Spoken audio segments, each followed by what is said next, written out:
Okay, hello. Thank you all for being here and everyone online. My name is Giles Somerville. I'm with a group called KG Investments. If you go to kginvest.net, or slide 27 in the presentation, you can see my group. We are the largest shareholder in IZON. We own 70-75% of the company. We are a group, it would look like a multi-family office. So my partner has a very long track record with Silicon Valley, where our deals have included Sequoia Capital, Benchmark Capital. We've gone public with Goldman Sachs, with Morgan Stanley. So we have a very deep track record in the US as technology investors, both very early stage and very late stage. This is our latest company that we've spent the last couple of years really working with Tim to build. We think the opportunity, it's a very big growing market in the US, and a whole lot of macro factors are coming together that really are changing this marketplace to the benefit of IZON. So, check out our website, you'll see what we do. This is IZON, and I don't think I'll say more than that. Thank you. Awesome. Great. My name is Tim Ummel. We're based in Scottsdale, Arizona, and we are IZON Digital Media Network. IZON meaning your eyes are on the screens of what we are outputting into the network in our channels of distribution. We'll take you through today each of the slides, and then love to have a Q&A after if you guys have questions. To summarize what IZON does, very simply, is we're a digital media network. We build out our own proprietary entertainment and media platforms. We then distribute that to where an audience already exists. So if you think about the digital out-of-home space, subways, bus stops, gas stations, elevators, all noise, our audience already exists in a golf cart in the back of a premium ride vehicle. They're a premium audience, and they have the longest dwell time. And that's what we're going to really talk about today. The two key pieces of this, as an example, uniquely long dwell time. If you're in the elevator here in this building, you get in, there's a screen. You're in the elevator for 30 seconds to 3.5 minutes. You have no idea who's in the elevator. Most of us are doing this on our phone because we have to look up. Conversely, in a golf cart, playing golf is 4.5 hours, 270 minutes that you're there and you're interacting with our tablet, which we then put video content right in front of your face. And we're going to talk about that a bit today. Tier 1 content creators are seeking our audience. So we've now created a walled garden of an environment where a premium audience sits. They're a known user, but the really interesting thing is we don't have to pay for that customer. Golf courses pay us to be there. We're working with associations to be in back of the Uber Black or town cars and rides, and we'll talk about those verticals. Highest premium audience simply means this. Those that read the Wall Street Journal are almost the same exact demographic, if you look at the set, as they are with the United States Golf Association or the Royal Nation over in Scotland. Same user demographic, household income, discretionary spend, so you're getting that premium audience that is the highest, that commands the most CPM. Macro story, why now? Well, we all know that radio and television and print are dying. Linear TV is having a big struggle. The whole world is moving to where? Connected TV, digital out of home, over-the-top television, mobile video. It's not going away, it's only becoming more. And what are they all trying to do? They're trying to fight for eyeballs. Netflix is spending last year $15 billion on original content, Amazon $6 billion, Disney's buying Fox, AT&T buying Time Warner, all trying to figure out a way, how do we get more eyeballs for this 11 hours a day that these average, us as adults are using and spending online, via phone or via tablet. We happen to be in a space where they're going to pay money to go recreate for 4.5 hours, man and woman, to do what they love, play golf, and they're captured, and we own them.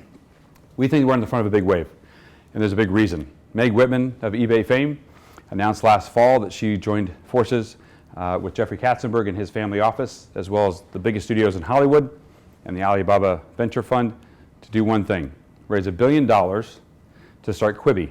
Quibi means quick bites. Well, tier 1 content providers who are making Game of Thrones, for example, are putting tons of money into this new content.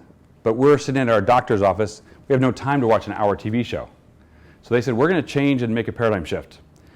A-list stars, A-list producers, A-list directors, amazing television, but we're going to serve it to you in 8 to 10 minute bites. So a full TV show, I can now watch a 10-minute episode, and it feels like it started and it finished. I consumed it of Game of Thrones spinoff, and now I actually watched it. If I watch 3 of them in a row, it feels like I watched a whole half-hour show. So that's the wave of where the world is going. How do I get quick bites of content into the consumers because their time for consumption is much smaller? Money's being proved that that's what they did on their seed round. We'll talk about them in a little bit about where we fit with Quibi. Our value prop today as IZON is very simple. We want to be that premium audience in the digital out-of-home market. We've proven that. We're taking engaging content, which we're going to talk about, that comes to us from Fox Sports, Wall Street Journal, News Corp, Dow Jones, eventually Quibi is our going to launch. And then we take that into a national and hyper ad market. Because we have the controlled network, the national brands want to reach that demographic of a golfer or a premium user in the back of a Uber Black. Hyper locally, there's 15 golf courses around Toronto, and I own the Mercedes dealership. That's my exact audience. How do I get to that audience today that is there and they're captive? You can't. We're giving them a way to do that. That all results in premium ad dollars and the highest CPMs. If you look at ad revenue today across the whole landscape, as the publisher, going straight to the advertiser, we cut out all the middlemen looking for fees. We're a true digital media network, which is content tech. That is where we focus. And by doing that, we keep all the margin. So our product today is a high margin audience, and we are 2.5 feet in front of the face of a golfer. We'll be 2.5 feet in front of the face of someone in the back of a luxury vehicle. And as we talk about those, it's very easy to go, oh, that's like a cab. Well, a cab in New York City or a cab in Toronto is the same. It's a screen, but it's only letting you watch one channel that they picked that's usually outdated, and it's really there for a credit card processing to do payment for your cab ride. You have no choice. So we're building an entertainment platform in the back of these cars so that we give you a choice. Do I want to do trivia? Do I want to do games? Do I want to watch a Quibi short film? If I choose what I want to watch, I'm engaged.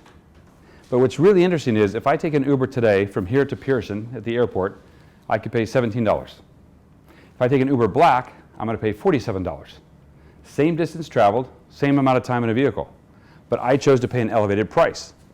As a man or woman paying that elevated price, and I'm Rolex, I'd love to speak to you, or Marquis Jet, or Smith & Nowinski Steakhouse, right? Whoever it may be, when we're reaching that person that chooses to pay a premium, that's what we deliver. So we're not going into the cab world, we're not going into the Uber or Lyft world, we're going into the premium market space. We want to own those two networks, and we think that's most valuable because that's very disruptive. 4.5 hours, I'm in that vehicle. Average of 55 minutes, I'm in that vehicle. That's a long dwell time compared to an elevator ride. So content. Today our content media partners that are serving us real live content are brands you would recognize. Let's just use Fox Sports. They have a highlight of the Maple Leafs game from yesterday. They give us that in real time overnight into our ad server. We then have that's been pre-sold. So Fox Sports has a large digital sales team selling their content. The problem is they only have so much distribution internally. Their online properties, their TV properties, their mobile properties, and once that's sold, they have no more distribution. They turn to us because we have a premium audience that they now can take their additional sold content, feed it to us in real time, let us serve it to golfers, know exactly where it's at, so there's brand safety, there's a surety of it's running because it's actually on a golf course, and we'll show you how it gets displayed. A block of content that is pre-sold, for example, Bonobos is a clothier company with Justin Rose and golf. Ad runs as a video for 15 seconds. Then plays 90 seconds of a highlight of hockey, baseball, sports, travel, finance, what golfers want. And then it finishes with a AMSO Light 15-second ad. So that block that's been pre-sold is fed to us. We keep 2/3 of the revenue. They get 1/3. So we don't have to have a large labor force of salespeople out selling that today. These brands across the bottom are actually interacting and buying on the IZON platform today. We have numerous brands that want to be in front of this audience. They realize that demographic is very important to them. So we'll talk about some numbers after we talk. So currently we're distributing, we're live on golf. We have multiple golf courses you guys can go to today, go play golf and interact with our product. And then in the future, we're going to IZON Ride. But here's the numbers today. In the US, and everything we talk about today is just US based. We want to come to Canada. We have interest in Europe and Asia, but this is hyper-focused on the US. Of the 15,000 golf courses in the US today, less than 1,000 have electronics on their golf carts. And there's a reason. It's just too expensive. Golf courses have thin margins. They have priced it to a point where they simply can't afford it. So we realized if we go with an ad-supported platform with pre-sold advertising, we can offer it at the lowest price, which allows golf courses to want to take it. We have right now a backlog of over 500 courses that want our product. That's an average run rate of $20 to $25 million right now today. Average golf course does 30,000 rounds per course per year. average of 75 golf carts per course. So if I'm an elevator guy and I sold this building, there's what, 8 elevators? I got 8 screens. So one golf course, 75 screens. And every time I have a screen, I'm putting content in this video player right here. Golfer is looking at yardage, how far to the pin, touching it, scorecard, interacting with it, but the entire time that content and that pre-sold advertising is being played. So we can guarantee them that it's actually getting run. Real-time revenue data. So over the last 6 months, we've been live in the field on multiple courses across the country: Arizona, California, Nevada, Boston, Florida. And what we're seeing is an average, golf courses pay us, I'll show you this up here real quick, they pay us $3,000 up front to build out the graphics of every single hole. We have an entire software package on the back end of the system that they can look at their phone, their tablet, a desktop in their pro shop to see where every cart is in real time, fleet management. They can send notifications to the golf cart. They can agronomically affect it and say, hey, I don't want you to drive here, I don't want you to drive there. Average pace of play, all that's built for them. That's why they want to use us. So they pay $3,000 upfront for the system.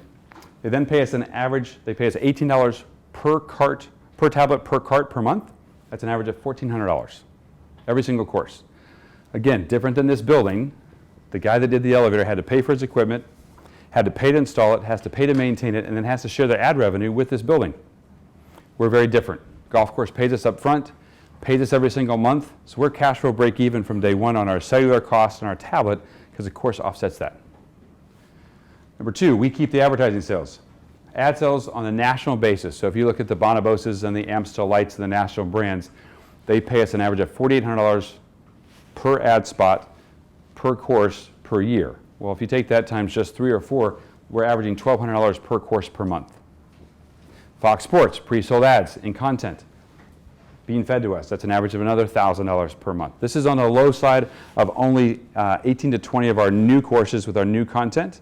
We have another 100 courses with our legacy screen, so we have about 125 courses in the market today.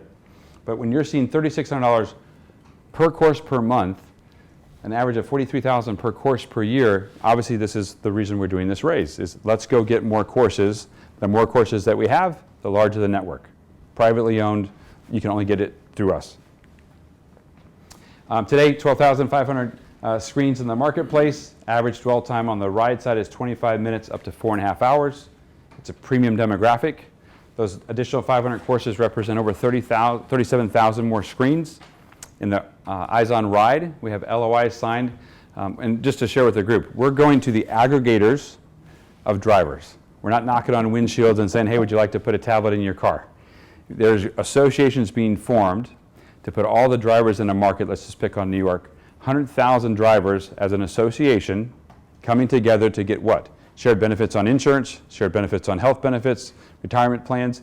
So that association is saying, wait a second, if we can put a tablet on every one of our drivers, have a small ad share of that ad revenue, that's going to lower the premium for our riders. That's a benefit to the association. Because what does Uber want? They want nothing to be an employer. They're making sure the world knows they're not an employer. So we're going and aggregating those drivers in the black cars, the Uber cars, and then we have an agreement with a group called National Express. They're really a big bus company, but a large portion of their business is the 55-passenger luxury vans. Well, those are being used now in San Francisco to take Google employees back and forth to work. Salesforce.com, Facebook. In New York, Goldman Sachs. Well, that's an hour of time that they're going to work in the morning and an hour time coming back.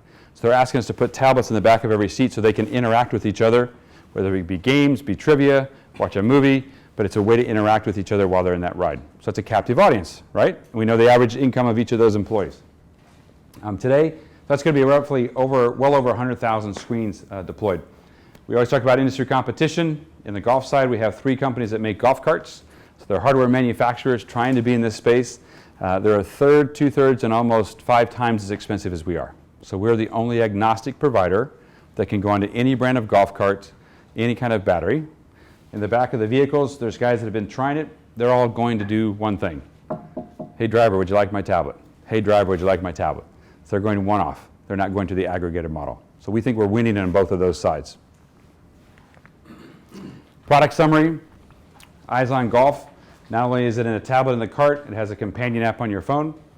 IZON Ride in the back of the seats of the cars. You want to watch sports, you want to do gaming, we have both. But the term that was around 20 years ago is making a resurface. It's a walled garden. No one can come into this network of premium users for the longest amount of dwell time unless they come in through IZON. Vertical integration, we're actually bringing in 2 companies. Somo is a additional technology company that we have right now that we're extending to our local markets. Our group that has done all the content and media, digital format through Tout. They're our relationship for Fox and all of those. We're actually hiring their team and bringing them under IZON today. Let's look at the financial forecast. That's what everybody cares about. Revenue streams. We make it very simple. Golf courses pay us on a subscription model. On the advertising side, we have a national, hyperlocal, pre-sold, 5 different ways that our ad server can receive advertising into our network. So we're always looking at what's the fill rate, right? If you know you have 270 minutes, how much of that 270 minutes can we sell? And so we have multiple ways that we can take ad dollars that we actually keep because we own the network. That results in a revenue detail. I think you all have a deck. We're right now looking at our combined finish of 2019 at 17 million, integrating those teams in together. And that's only, as you look in your handout, 114 courses. So it's a very small amount of inventory. By 2020, we have 500 courses in our backlog. We should finish the year at 410 because it takes a little bit of time to put the product out. We can show it to you if anybody wants to see it after the presentation. We're happy to let you see the actual product in physical form. But very quickly, in less than 2 years, we'll be just shy of 1,000 golf courses. We've been in this industry a very long time. We know all of the players. And again, this is just United States, and none of this revenue detail has got anything to do with the IZON ride. But you can see as you add golf courses, that golf course revenue, because they're paying us for our service, grows very quickly, as well as the ad sales simply grow exponentially. Because if you're Avis and you want to be the rental car provider of choice to golfers, I want to buy every time you add a golf course, Tim, I'm already going to make a purchase. So every time we increase that golf course count, that ad buyer is saying, I want to be there because I want to beat Enterprise or Hertz to the game. Because what do golfers do? They travel. They rent cars. Sorry, how much of that revenue have you already booked? For 2019, 6.5. In the ad world, we're really heavily third and fourth quarter. So the rest of that's already, I'd say 50% of that remaining is already on the books. The rest is being signed right now. It always happens between now and the end of August for the fall and then going to the holidays. But this is historical. We've seen it year over year. Give you How much did you do last year? combined, that was roughly 18.4 million. So we're taking, we brought all the teams together of these other companies and said, what of that business is not really additive to our long-term focus? Let's get rid of a couple of revenue buckets. So we actually cut some. So we would cut away the distraction and keep us really focused on this premium market growth versus what was the traditional SSP. Oh, of course. So summarizing, though, to your point, if you look across what I'm excited about as our revenue is one thing, but we see margin increase. And the reason because of that is as those premium trade desks and media mass realize there's a private network now that I can take my clients and actually get a premium to, it's never been done before. You can go try to put an ad inside of the back of an airplane, right, and the TV screens in your headrest, but who's sitting in the seat? A grandma, my son, or me? You have no idea. And it's always changing. So there's no way to predict the audience. We can predict the audience every single day of the year.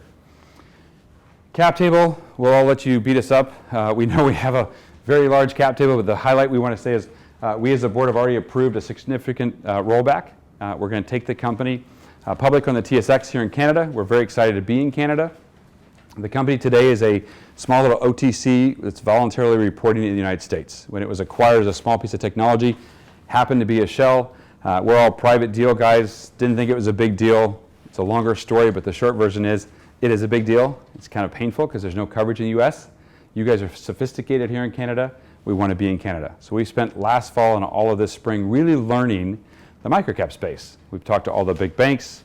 Now we're talking to all of you and sharing our story to say we want to be in Canada. We want to go public on the TSX. This gives us an option 12 months after going public to come back and then uplist from our OTC position to NASDAQ small cap. So we'll have a dual listing, TSX and NASDAQ. And again, we can answer questions on each of these pieces. Our current raise right now is $8.5 million US for very specific things. We want to grow this company as quick as we can. To do that, we need more tablets to be put out in the field. We're finishing our acquisition of the Somo company and then also the team members of Tout. We think it's very advantageous to the investor today, 30% discount to the IPO, or a 26 million value cap. So the lesser of those two. So really protecting them, making it very simple. 12-month window with a cliff to go public, and 10% coupon on that as well. Past that, we have obviously on KG, we have bios for everybody, but we'd be happy to take it to Q&A and use the time that way for anybody online or anybody that's in the room that we can answer questions for. Yeah. How are your tablets connected to your ad server? All cellular. So we actually take the content, and part of our secret sauce, if you will, is we figured out how to take the content from today's Maple Leaf game, overnight cache on tablets anywhere USA. So that's cache and using very little cellular data, but then in real time serve the ads into our ad server because that gives us the greatest KPIs and the highest CPM payment. And like of the tablet, how much space is the ad? Like 30%? Yeah. Or? I'll show you here visually, and I can show you in person. Content in it. Oh, here you go. So this top 3/4 on the 10-inch tablet is always golf, and the bottom right-hand corner is always content video. So if I'm Avis and my ad is running, it's 100% share of voice. There's nothing distracting from that whatsoever. And again, I'm touching this 75 to 100 times throughout my round as a man or woman or junior playing golf because I'm actually keeping score. I'm looking at yardages. I'm seeing every piece of that. So it's always being looked at. 2.5 feet in front of my face is pretty much as interactive as you're going to get. Yes, sir? How sticky is the service? Have you had any golf courses kind of drop off due to the costs, or is it pretty much once they're on there? Sure, absolutely. Honest answer is no one for cost. I'll be very transparent. We try to go, this is all built on Android. We went down an iOS path just to know we had both options.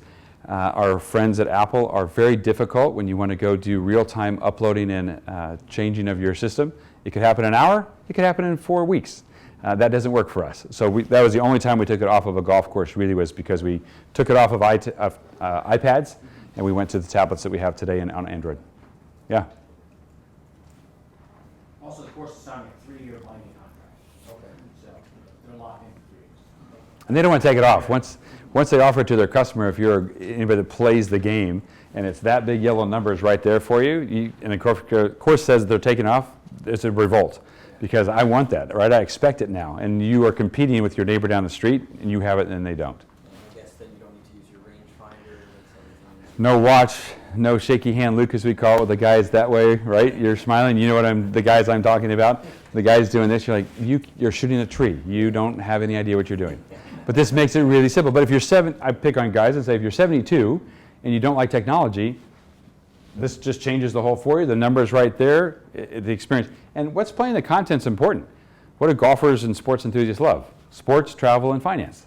So it may be a quick 90 seconds on the WeWork IPO, 2 ads, and then it's the Maple Leafs. And then it's a trip to Scotland. So we don't just put ad after ad after ad because you'd start to just become numb to it. Content that you can control the volume that's not live, it's from the day before or 2 days before, it's relevant, it's highlights, and it's entertaining. Yeah, please. So these tablets probably don't have enough battery to last the whole day. How are you going to do? Did somebody seat him in the room? So we debuted in January a term we affectionately called cut the cord. So most tablets, this is just so you can see it live in person, a 10-inch tablet, it's got a power cord. Comes out of the bottom, goes down the bar, under the floor mat, and under your seat is where the battery, gas, electric, or lithium. Converter, very expensive, but today that's how we install. We send 2 installers out for 3 days. They wire up a cart times 80 carts, and they're done.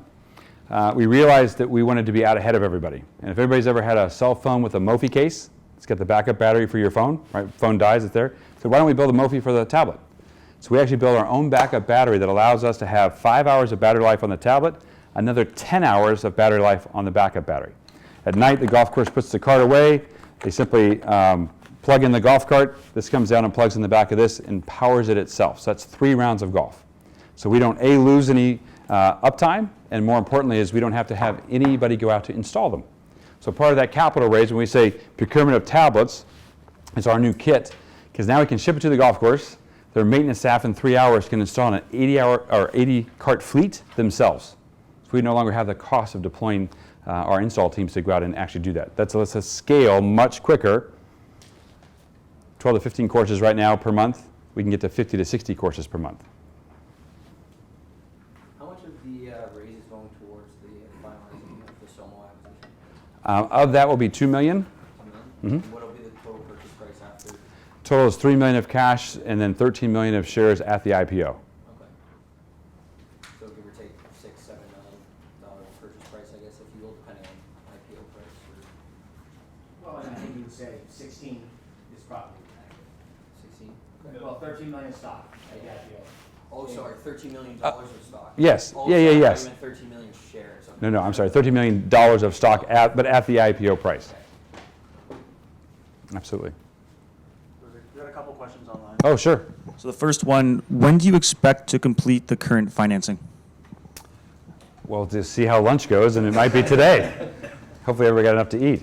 Obviously, our target is in the next 30 to 60 days. You know, we've been having some great meetings the last 2 months, but meetings like this, we think it's right now. We have a line of sight to the go public, whether it be later this fall, most likely the first quarter of next year. That's really a banking decision. We've met with all the major banks, so we've got a line of sight to the IPO, the go public, but we'd like to close the round. We have courses that are asking for products, so this isn't a let's go do more discovery. This is just simply go create revenue. So every dollar that's coming in is absolutely attributable to the growth. Perfect, thanks. The next one we have from one of our viewers is there any update from the Uber Black MOU? Great question. The update for the MOU, and just for those that aren't familiar with it, the group National Express, the small $2.4 billion company out of Europe, primarily a yellow bus company. I mean, that's really their bread and butter, is a huge bus company. But we want to enter into an MOU for one very specific reason. Give us a 12-month window to work with them, their management team, their drivers, and then more importantly, their consumers. So about 25% of their business outside of the bus business is luxury buses. They're the group that are taking the Google employees, as I was referencing earlier, luxury 55 passenger buses. We want to make sure that our entertainment platform, as sophisticated as it is with golf, that it's the same thing as the entertainment in the back of those vehicles. So that MOU is now ongoing, working with their team to develop out what's the actual right use, what's the right mounting hardware, what's the right power cable. So, you know, it's not an easy thing to just go add those. So we're in the middle of that beta right now. So it's ongoing as we speak. And then the third and final question is, what is the timing of the Canadian IPO? Again, it's really to the bank. We could do this in November of this fall. If everyone feels that's the right time, we can do it February, March, first quarter. So it's really, to us, we're not in a hurry. We're long-term in this business. We're not going anywhere. We have no registered stock. We are 100% focused on building this out over the next 3 to 5 years. So for us, it's a matter of, now, clearly we have a 12-month window that we're going to go public. We'd like to go do that, but that's really, we think there's better guidance from you as Canadians in guiding us on what's that right time. But it's really this next 6 months window is the most likely. Please. Yeah, you mentioned that you guys share the same audience as WSJ. So who would be your peers? Would it be other media platforms? Because I think obviously this is a distinguished product, but at the same time your audience and your inventory is the way you guys are going to charge through the Somo acquisition. I'm guessing it's CPM based, right? Through the Somo acquisition. So it's a great question. If I may, I'll answer it from one page. Oh, get used to this clicker here. Sorry. I'll go this way. This will make sense. So, a national brand like Geico doesn't care about impression count, doesn't care about CPN. It is simply, I'll pay a premium for top-of-mind branding to be everywhere I can, right? We see Geico all over the place. A local Mercedes dealership in Ottawa says, I don't even know what an impression is. I just want to have I want to be the only auto supplier on these tablets in Ottawa golf courses because I don't want my competitor down the street to have it. In the middle of that, we have pre-sold content, which has already been sold. So we don't really have a CPM discussion. It's simply about it's already been sold. What about programmatic? So programmatic goes back to the question of fill. Right. If we have 270 minutes, and of that we have 85% fill on those other categories, why wouldn't we take that last 15%, go to a trade desk or a media math and say, you want to bring us some programmatic? As long as it hits brand safety, no fraud, no sex, no drugs, right? All of those criteria, it still has to be the right visual, But we can take that. Now, it'll be a lower CPM, and that is definitely bought on CPM, but that's averaging $10 to $15 CPM right now. Now, if you look at Wall Street Journal, 22, 20, 21? keep going, $80 to $110 for video on Wall Street Journal. Content? So we have a video content player. We can serve that. So look at that model right now. If we're at 30% fill is what the revenue is based upon at a $10 CPM average. So we are way below anything that you would be familiar with, right? Or we're comparing us to. So we're trying to be very conservative, knowing that as this course count grows, that CPM is just going to go up and the fill is going to go up. Okay. Does that make sense? Yeah, absolutely. So Great. it's more of like, out of home kind of advertising. So that's why it's like fixed rate. Correct. As opposed to like these digital metrics, of course. Correct. Okay. Absolutely. Please, we're happy to answer. Does it make sense? Or, How much has been raised to date? through KG and a close knit group of folks there in Phoenix, just shy of $6 million. And what valuation was the last raise done at? That $2 million was on a 14. I would say 14.2. Yeah, it's been some time. And again, KG has 70 to 75%. As we're looking to go public, obviously, what are they preaching to us? We need investor diversification. We can't be so heavily loaded into one group. No offense to Giles, but we need to have that spread apart if we're going to do this and then go to our IPO. So that's why we're really looking at the private. Thank you very much for the time. Hopefully, all of our contact information is in the pass out. And thank you to Gravitas for hosting us today and having us here. Really appreciate it. Thank you.